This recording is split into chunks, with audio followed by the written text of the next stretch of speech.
Okay, so let's say that you're doing a starter on your Lexus LS400 with the 1UZ. The starter's right there. You've gotten this far, and you're about ready to take off that rear coolant bridge and undo the starter bolt, which is going to take you forever. Or you could stop and fix what's actually wrong with the starter for much cheaper. So there's a little cover. Let me get it over here.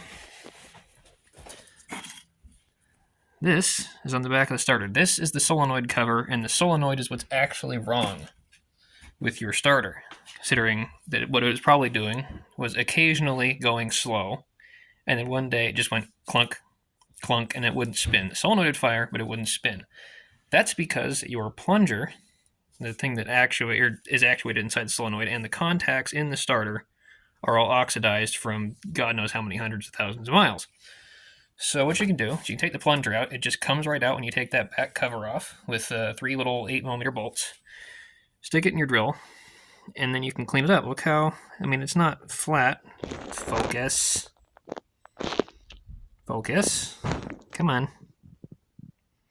The point is you can see that it was shiny. When I took it out, it was not shiny. It was horribly oxidized. And there were a whole bunch of little hot spots and places where you could see where it was just not making contact. So you can just stick it in a drill, spin it over with a wire brush, or probably some sandpaper would be better. I used a abrasive grinder wheel, basically, and I just did that, and I used a wire brush to get all the crap from that off of it. And now it looks practically brand new. I'm going to take the contacts out, which, if I come over here, they're on either side. Usually there's a plastic plug. Focus. There we go. You can't really see it. My flashlight's on this side of the car.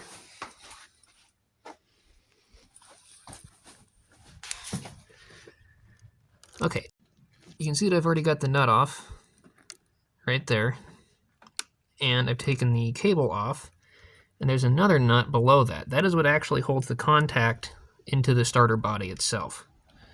And there's another one on the other side. See it? Come on. There we go. There's that black piece covering it. That can just pull off, I believe. Take that off. Do the same thing on that side. Take the contacts out. Do the exact same thing that you did to the plunger. And we're going to test it and see if that works. I'm pretty sure it will, because the plunger I got from my Amazon parts bag isn't quite the right size.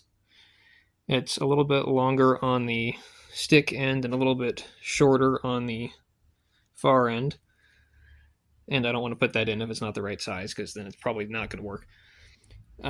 If the contacts are the same shape, I'll replace those, because I do have contacts. I'll replace the gasket on the back side of that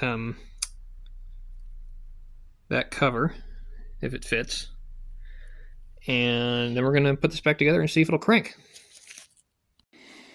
Okay, so I couldn't get the contacts off the side of the starter. That little plastic cup was in the way, and I tried to get a wrench, adjustable wrench on the nut anyway, and it just started rounding it off, so I gave up. So this is the new solution. We're going to clean the contacts inside the starter. Hopefully that works. So we've got, focus, come on, there we go. We've got the brass brush, that's a steel brush, whatever, I've stopped carrying. Quarter drive socket, then that's different size into the extension, into the wobble joint, or universal, whatever the hell it's called, into the drill. And the reason I'm not using a bigger one is because, with my flashlight, let's see if I can get you in there. I don't want to damage that wire. Hold on, where it is. You can almost see it.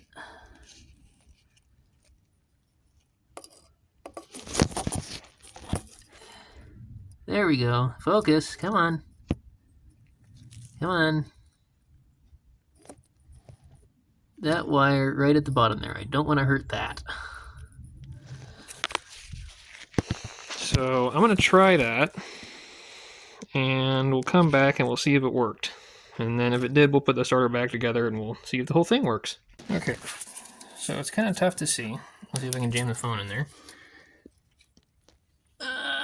Sort of. But you can see, kind of ish, if it would focus. Come on. Didn't want to.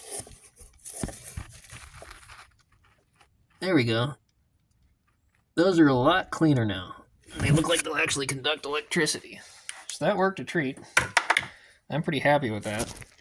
So I'm going to vacuum out the starter because there's a bunch of dust left in there now. We will hook it back up. Take out the fuel pump fuse to prevent the open ends of the line from spraying fuel everywhere. And we'll see if it works. It should. I hope it does. I'm kind of screwed if it doesn't. Okay, starter's back together. EFI fuse is pulled and the fuel pump ECU out back is pulled. I just tested. I've got no fuel pump, which is good. We don't want fuel going everywhere. But we're ready to crank it. There's nothing that's going to get sucked into the ports there.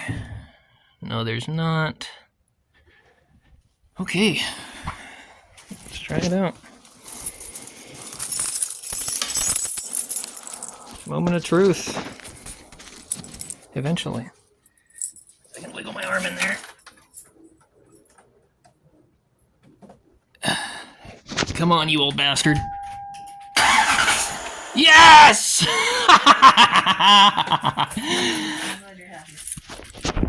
So, there you have it. That is your simple and quick starter fix for your LS400.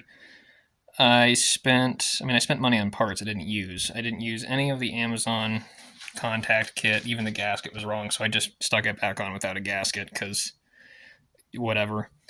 But didn't have to pull the rear heat crossover or coolant crossover.